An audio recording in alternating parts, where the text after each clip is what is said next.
everybody, this is Shawn the Garage Doorman. I just did a custom install today, and so we put a nice belt drive in kind of a metal carport here. So we attached it up front and all that, and it's all secure.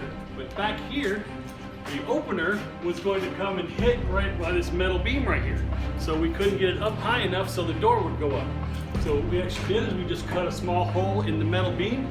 We put a longer rail on it, and we put it right through here and attached it. And so this thing is locked into that metal beam, and now everything works good. The customer's happy. So another custom install by Saturday Garage Doors. Thanks, everybody.